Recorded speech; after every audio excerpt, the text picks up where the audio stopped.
Saturday's Warrior. Welcome to Saturday's Warrior. I'm Trevor, and joining me tonight to preview the BYU-UCF game, we've got Roger from, a.k.a. Night Bengal, want to get that right, from the TheKnighted1s Podcast, member of the College Huddle, friend from the College Huddle here, joining us. Roger, thanks so much for hopping on. Yeah, it's my pleasure. I'm excited. Got another BYU game. Unfortunately, I was planning on being there this year in Salt Lake City, but it didn't end up working out. So I'll have to do it on a future trip, and then I was going to make the trek up to Provo for the game. Thankfully, though, I'm not, because it's supposed to be 30 degrees, and we all know how Floridians do in cold weather, and it's not very well if you don't know that. Well, I imagine you've got at least some of the guys from the team are probably from cold weather states, but I'm sure they've acclimated now to the Florida weather. Oh, yeah, absolutely. And, we do play. West Virginia was freezing last year. We played there. It was snowing and super cold. And, when we were in the AAC too, we had northern teams that we were playing against as well. So they'll be fine. I just know when I played football, I did not like playing in the snow because every hit hurt, whether you're on defense or offense. So it'll be different for our guys. They're used to, it's in the 70s here today, as you know. So, it's kind of hard to go from that to the 30s. Although I will say that the lack of humidity up there, when I've been up there, has always made it seem warmer than what the temperature shows. So Florida 30 is not Salt Lake City or Provo or Utah 30. Right. That's exactly what I was going to say, because I'm in Virginia. I'm also East Coast. And yeah, the humidity, when it cools down here, like, I don't want anything to do with it, versus when you're out West, it's like, you can, if you got I forgot something in my car, I'm in my shorts and a t-shirt or something inside, you can step out, walk outside, and get it. Like, I'll be bundled up in Virginia. Like, I don't even want to open the front door, and just that it bites you. It's very different. So you're right. And actually, I like playing in, I don't know. I haven't played contact football, so I can't say for that. I imagine the hits would hurt, but I like being outside. I get hot, and so the colder it is when I'm running, it'll be. We play ultimate frisbee here regularly, weekly. The game's been going on for 8 years or something, and I'm often there.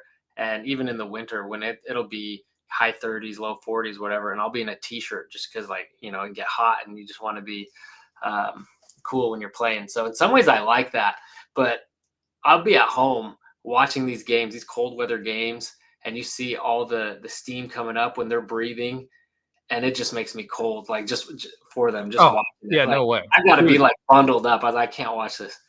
Listen, I lived in Maryland for a bit, so I know how it gets out there in the mid-Atlantic states. And I will tell you, when I walked, I moved there from Florida for a while and then moved back to Florida.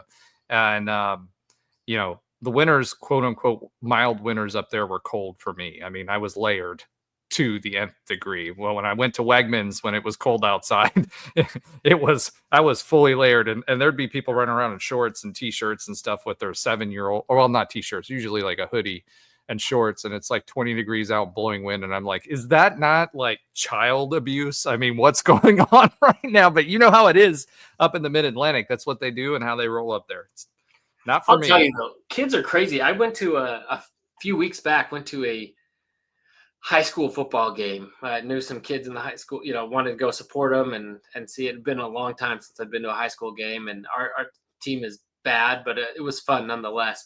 But it was a cold night, just sitting there, and I had layers. I had sweatshirts, I had a coat on, I was just bundled up, like this, huddled up, watching this game. And the high schoolers are showing up in their shorts and t-shirt and tank tops, whatever. It's they were too cool to wear clothing. And I don't know. I guess it's a thing. Being cold, looking cool. I don't know. Being warm isn't cool, I guess. I don't know. My kids would do it too. They wouldn't wear their jacket to school that they had, and then they'd want to wear shorts because all the kids at the bus stop would do it in Maryland. I'm like, you guys are Florida kids. We don't do that there. This doesn't work. In Florida, it's 70 degrees, 68 degrees, and the girls are getting their Uggs boots out and they're ready to go. You know what I mean? So it is what it is. But That's one reason I'm kind of glad I'm not going. The other reason I'm glad I'm kind of not going is BYU looks really, really good again this year, and we're obviously rebuilding and beat up. So I know you guys have had some injuries too, but um, still a solid team going into this game, and a force to be reckoned with.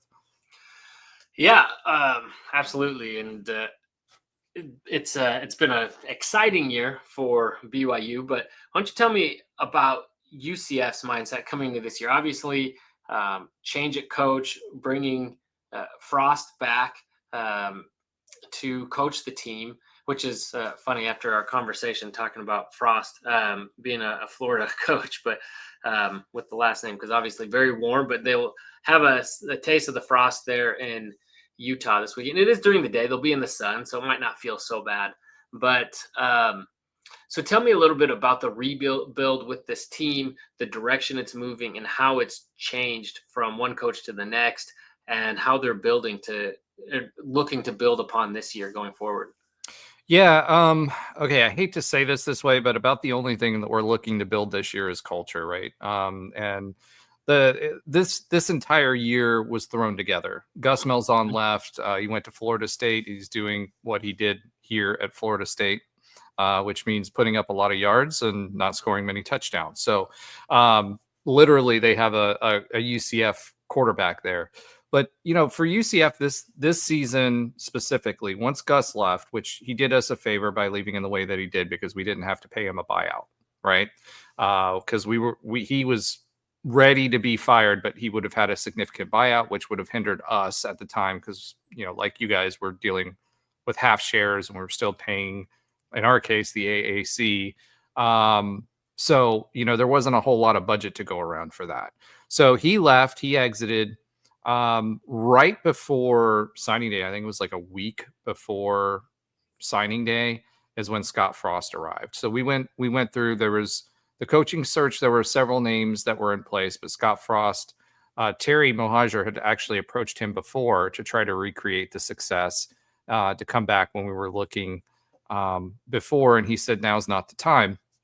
So, Scott Frost went to Nebraska, did his thing, went back home.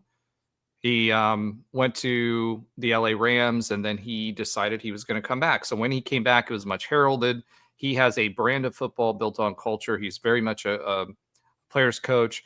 We went through some things this year. He assembled a staff. Our defensive coordinator is really, really good, and that's a piece we are going to build off of in the coming years until he gets poached against. That's Alex Grinch. Kind of a comeback story there, too, with him. And then the rest of the staff, were some pieces that we kept that were great recruiters and some pieces that were new. Our strength and conditioning coach came back that we had during the 16 and 17 years, and he is excellent. That was one of the issues that we had under Gus. The other issue that we had under Gus was that he would bring a lot of 4-stars in or a lot of highly ranked transfers in. But these kids, one, you had to re-recruit again before the end of the season with the 2 NIL portal times. And then 2, he is a player's coach. And so you would bring these talented players in and try to build a team with the talent that you have and just out-athlete people with the system that he had. And it just didn't work. So ultimately, the cupboard was pretty bare. We had 69 new players that we brought to the roster this year. All of them brought in about a week before signing day, right? And a lot of other folks on portal. So it was really thrown together. We had a tough situation coming out of camp at quarterback. We had 3 quarterbacks that were competing. We had the incumbent that was from last year, Ja'Cory Brown, who was a Miami transfer that came to us, 4-star quarterback. Then we had Taven Jackson, which is who you'll see during this game, who was also a former 4-star. He actually, I don't remember what school he went to first, but then he went to Indiana, played at Indiana when their starter got hurt, when they started making a run, and then transferred to us. And then we had Cam, who came from, I think came from FIU, and he was a 3-star quarterback, guy with his feet, run with his feet, etc. So those were the three guys that we had in camp. Nobody stood out. And when nobody stands out, if you've got three quarterbacks that are a week from the season starting, you've got no quarterbacks. So there's a shuffle. Cam got the start for the first game. He got hurt. And we've been rotating through quarterbacks. Right now, I think we have 15 different starters that are out. And some of them have been out for a really long time. Everything from defensive line to offensive line, running back room. We had for the last 2 weeks against Texas Tech, we had our second string running back and our fifth string running back. That's all we had. Our first string, third and fourth were all out with injury. Jakuri got hurt. He played in one game. He got hurt, had a grade 4 sprain. So we never got any continuity with the offense when it comes to, the quarterback that was in. Some of them were left-handed, some of them were right-handed. So there was no real continuity. Taven Jackson had the most games all year. He's a serviceable quarterback when he has time. He is mobile. He can tuck and run it, but again, he was hurt because we literally had our fifth string quarterback who was, or fourth string quarterback who was a freshman named Davy. And basically was a guy who could run with his feet and didn't know the scheme. He had 200 snaps all season long. So we've been holding Taven back, not allowing him to run. He's also been injured. Got gator rolled, had a sprain, also had a sprain, the grade 2 sprained shoulder. He's been playing. Cam's out with broken ribs. So it's just been one of those years where, one, you're starting with a cobbled together team. Two, are starting our best pass catching tight end, Dylan Wade, who you'll see a lot of on this game. We'll try to go to him if we can. He had the 2 touchdowns late against OSU that put us over the hump against OSU. And he was injured for 2 games. Then we had Waden Thomas that was injured. So anyway, I could talk about that all night. Bottom line is there hasn't been continuity. We're in our third string center. It's just been tough to cobble it together. And what Scott Frost has done is, he's played scheme versus system. So he hasn't been able, because he doesn't have the players and he doesn't have the continuity, he hasn't really been able to put his system in place. He has elements of it, but he's had to keep it simple because we've rotated so many different players out as well. So what you'll see from Scott Frost is he'll scheme week in and week out offensively against the specific team he's playing and trying to get matchups versus a system. So it looks different to us as fans because there's some elements that are the same, but pretty much every week is different. Well, the combination of, not our traditional talent level that we have at on the team, and then so many injuries for the starters, what ended up happening is that the execution just isn't there. So, and because we're changing things month or week after week after week after week, we're not playing the same system. So we're practicing the same concepts over and over again. So it's disjointed. What that's resulted in is a lot of penalties. So we have pre-snap penalties, etc.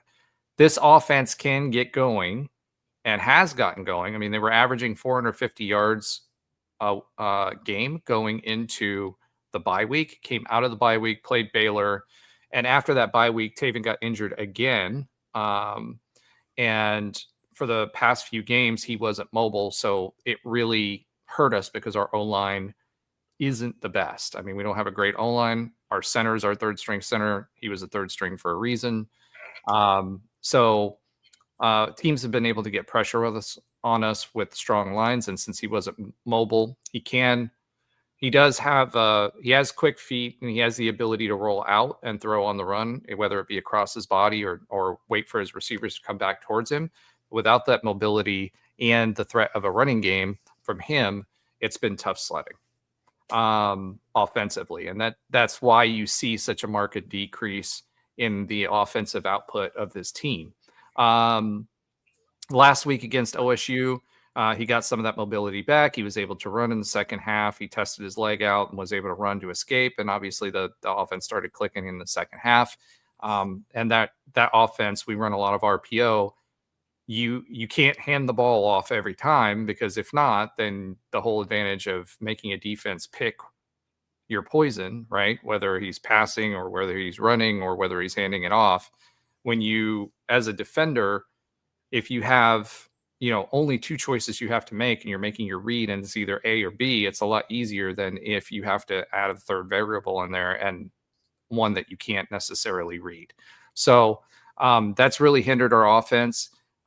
Defensively, the defense has been stout all season long, but they've also been hurt by injuries. D-line specifically. Also, we lost wide receiving core has also been hit by injury. We lost 3 of our starting wide receivers, so it's been tough sledding. So we've leveraged a lot of youth, true freshmen that have been out there that have talent, that are 4 stars, have talent, but it takes a minute to speed up to get to the game, right? So I think, as to your original question, what has Scott Frost brought? He's brought a dream that he hasn't, that's turned into a scheme that won't turn into a system until next year. So it's kind of been a waiting game for us. We all expected 4 to 5 wins max. Great season would have been a bowl season with this. This team was playing better than we thought they were. And then injuries started hitting again, and they lost really 2 close games. They should have beat Houston 2 weeks ago. This defense has a good front seven, good linebacking core, and they have been getting better in the last, 3 or 4 games about generating turnovers, specifically at the cornerback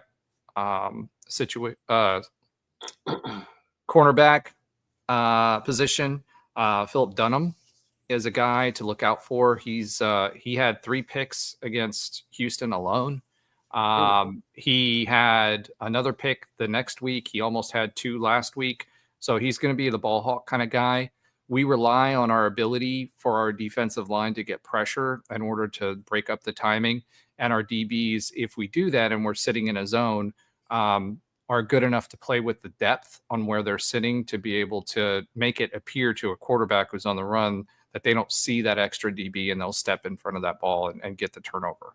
So defensively, this team is good. Most of the season, they had not let anybody score in the first half. They've only let 2 teams now score in the first quarter. And they're averaging holding their teams to the opponents to 20 points per game. So they're a pretty solid defense, especially with an offense that has been sputtering and been turning the ball over on 3 and outs, right? So the other key to our offense is the ability to have explosive plays. We have some guys that can have some explosive plays, and Taven's got an arm on him. But when you're dealing with a hobbled shoulder and you're dealing with a hobbled leg, it's hard to get any air under the ball. But he's been getting back to hitting those open receivers through the air, which is really going to be the key to us having any kind of offensive efficiency as we kind of go along. So that was a lot, but yeah, it's been a journey this year, right? It's not we're building now because we didn't have time. It's more about building the culture now, getting the coaching staff, and the other thing that we didn't talk about is we lost our offensive line coach mid-season as well, who passed away. So that puts another wrench in the season that really affected the team for a couple of games. Obviously more than that, he was much beloved. He was at App State, came over to us as offensive line coach. Unfortunately, we lost him mid-season suddenly. And, that really kind of put a dampener on the season as well. So our offensive line was playing without an O-line coach for a while. We hired somebody in temporarily a couple of weeks ago. That's affected their ability to be effective as well. So, I mean, the good news about all this is I'm looking at the silver lining for UCF. You look at this, the way that, this happens and getting a new coach in, it's always going to be kind of slow moving in the first season. I mean, even great coaches. I mean, look at Cincy and Houston. I mean, just last year they were, kind of at the bottom of the conference and then to turn around. So, it takes time when you bring a new coach in. So I would say on the bright side, your expectations for the season coming in were relatively low. And then the bright side, with injuries and having to rotate a lot, you're developing a lot of guys. You're learning who's there and getting them all experience and figuring out which guys you're going to roll with going forward with the team. And so, I mean, that's just it too, though. We had to bring a lot of portal players in because we were so late, and they're all seniors. So, like, for example, we had one lineman that carried over from the Gus Malzahn era. One. And he's a senior too. And most of the line was brought in are either juniors or seniors, so they're not going to be able to grow within the system either, right? So we're really starting from scratch. Year zero for me is next year. I do think that we have lightning in a bottle with the defense right now with Coach Grinch. I think that we did lose some players on that are impact players that I think will grab some depth next year that are coming back, or players that that we will be grabbing. The silver lining for me, to your point, is expectations were low, but the crazy thing about it was they were playing so well and so close on a lot of these games, when against teams they weren't expected to, and they were winning, so the expectations went higher, right? And then, as fan bases do, the expectations game goes up, and then it feels like more of a disappointment than it really should, based on the fact that you kind of hit this roller coaster. So, a victim of their almost success, if that makes any sense. Yeah, I was going to say, because early in the season, I mean, that first game, the game opener against Jack State, I was like, oh, that's not good. And then it was a meaningless game, but against NC-A&T, but you put up a lot of points, and you still have to have some level of competency to be able to do that. Like, that doesn't just happen like just because you're FBS. Like, there have been a lot of games like that where FBS teams have struggled in those games unnecessarily. And so this showed some level of competence. Getting that win over UNC, which looks worse and worse by the day, still showed, I think, that this team had a fair amount of potential. So, I mean, I guess I see that all as this is a team that still has good coaching. Whatever you think about Scott Frost, like, and however things went in Nebraska, whatever, like, he's clearly had success in the past, and he's someone who can coach.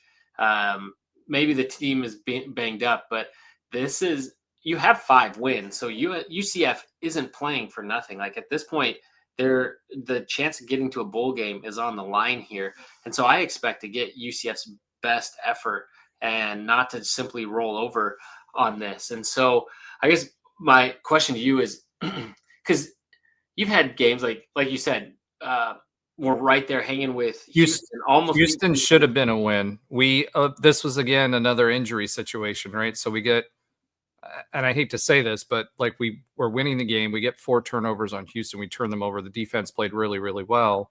And then we get to the end of the game. We drive the field with Davy because we have an injury to our quarterback again, who's our freshman, gets all the way down to like the 18-yard line. 20 seconds left. We're either going to kick the field goal or we're going to throw a pass. It's 3rd down. We want to waste some more time. We're going to take one more shot.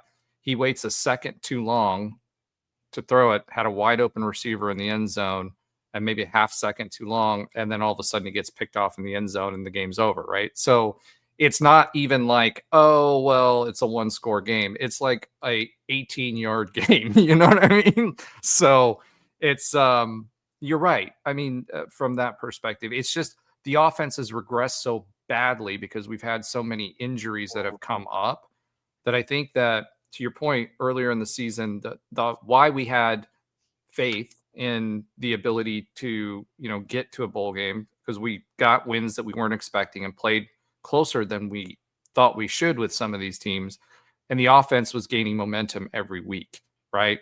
We finally had Taven in there because it went literally Cam, Taven, Jakuri, because of injuries, guys getting knocked out, back to Taven for a couple of games. Then he went out. Cam came back. Then he went out again with the broken ribs. So it's just been this thing. But we got Taven back. The offense seemed to be finding its way, and then injury bug hit again. So I think for me, the positive thing that we take from this is Scott Frost has picked a good defensive coordinator that has done a really, really good job this year. They hit on a lot of players there. We're going to bring those back. In fact, because we have a GM, the GM has already negotiated all of the contracts for the NIL guys for the defenders that either can come back and that we want to come back. That's already done deal. Whereas before last year, as soon as the season's over, you're having those conversations in the office and negotiating an NIL deal in a week, right? Mm-hmm. So that's good. Offensively, we do have a few pieces. Dylan Wade is one of them. We have a couple of young receivers. We get one of our really, really good receivers that was supposed to make a lot of noise, who got hurt right before the first game in camp, who was a freshman but was just like killing it, named Day Farmer, 4-star. We'll get him back. We'll get 2 4-star running backs that we had that were supposed to step up this season as the seniors as Isaiah Nixon moves out. So there's a lot to be excited about. We just signed a 4-star quarterback, Rocco Marriott, as a high school player. We've got another one in Carr. And so now we're going to need to go find a portal quarterback that can be like that stabilizing force for 2 freshmen for next year, etc. Coming into this game, I'll be honest with you, like expectations for us are low because of where the offense has regressed to. And we know that BYU has a good defense. Now, what do we need to do to make, to make a game of this, right? Number one, your quarterback Bachmeier has a knack for getting into the end zone, right? I have a feeling BYU, typically low scoring games, there's been a few that popped, right? But typically low scoring games. For us, it's getting off the field, like getting our defense off the field and giving our offense as many chances as we can. If we can get a pick here or there, which Bachmeier has done really, really good this year and being efficient in his turnover to interception ratio. So that's going to be a tough ask. But if we can play good defense against the run, and if we can contain Bachmeier in the red zone and limit the damage he can do, obviously that's a huge win for us. But I'd like to see us get a few turnovers. What we will lose this game if we give you 8-minute drives. If you guys get 6 8-minute drives, we're going to lose this game because the offense won't have time to get into a rhythm. Defensively, you've got a strong front 7. So you guys have 2 of the biggest lines, both on O-line and D-line, that we'll have faced just by pure size all season long. And that's saying a lot considering we, played against Texas Tech and everybody else. So I expect a lot from BYU. I don't expect as much for UCF. I do think they will push. This team's not one that gives up. It's going to be interesting to see how they come out in the first half. If they come out slow, they've played well in the second half, but I feel like BYU will get ahead, a couple touchdowns, and then it's going to be a real hard time for us to get back to it, because then you can release the dogs, so to speak, on the D-line, and it takes some of our options away offensively, and that's going to be a tough slog for us to score on a very, very good BYU defense if we get behind early. Well, so having said all that, what is your score prediction for this game? Oof. So I will say this: for the first time ever, when we played Texas Tech, I picked against UCF, and I've been podcasting since 2011. So I chose not to this week pick against UCF when we did our show. I want to make sure I have the right. I think I said we needed to score 30 points if we were to win, right? So I would say, let me pull up my exact score prediction. So I'm consistent. I said 28-24 UCF. Okay. All right. Now, do I wholeheartedly believe in that? Would I bet money on it? No. But in order for UCF to win, they're going to have to get around 30 points because BYU can score, and that means we've had a good defensive day. So if we're going to win, it's got to be a close game, and we're going to have to win that way. Yeah, I think you're right, though. If that's the case, then BYU is not having sustained drives. Okay. Well, great. Well, thank you, Roger, for all the insights on UCF. It's I have to admit, I try to watch as much Big 12 as I can. I have to kind of pick and choose because Saturdays are busy, and I dedicate a lot of time to BYU. But UCF has been one of those teams I have not really caught a lot of, and that is no slight to UCF. It's just the reality of it. So I look forward to seeing this team in action, and appreciate your insights and getting a little bit more detail about what this team is and what we can expect on Saturday. Real quick, do you want to plug your show and where everyone can go find you to get more on UCF? Yeah, I'll do that, but I do want to say one quick thing. The whole situation that happened with Cincinnati recently, and I know that it isn't indicative of everyone at Cincinnati. It's students. They're 18-year-olds make bad choices, and so BYU does a lot for local communities when they come to town. They've done it for Cincinnati. They've done it for charities for Texas Tech. They've done it for UCF before. So I just want to recognize that obviously I'm sure most Cincinnati fans, or at least I would hope, wouldn't participate in or feel the same way. But I can tell you UCF fans don't. BYU fans, we've played over the years many times. And the folks that come in have always been respectful and great to us, and UCF fans have a lot of respect for BYU fans specifically because of how welcoming and warm and nice you are. So obviously the whole Cincinnati situation didn't reflect them, but I do want to say that Knight Nation doesn't feel that way. Students are stupid, especially drunk students. And we have our fair share of them. At UCF, we have 17,000 or 12,000 seat area for our students, right? Yeah. But I just want to say that's not indicative of how most of us feel. And so I wanted to call that out. Hey, I appreciate that. I appreciate that. It happens way too frequently, and it hasn't ended yet. So hopefully, Big 12 can continue to, as a conference, can continue to rein that in a little bit, put a stop to it. But I appreciate your words on that. Yeah. And as far as I'm concerned, you can find me at TheKnighted1s Podcast. You can find us on Twitter. You can also find us on YouTube, any of the podcast platforms that you're used to listening to. We enjoy doing that. We also, you and I, Trevor, participate in the Big 12. I was talking Big 12 Huddle. I was talking to Calvin about that last week when we were doing our preview. And so we'll get back in the saddle here again after the season comes to an end. But it's a great place to be. So you can check our content on the Big 12 or on the College Huddle, the Big 12 Huddle page. You can check us out on Twitter. You can check us out on YouTube. And you can always hit me up at Night Bengal, anytime you'd like. And if you have any questions, I'd be happy to answer them. Awesome. Really appreciate it. Go check out Roger, all his stuff, the College Huddle too. A lot of fun, and that's why we do this, is to get that conversation going. It's great to get all the different perspectives, especially across the Big 12. So appreciate it, Roger. Good luck to a certain extent this weekend.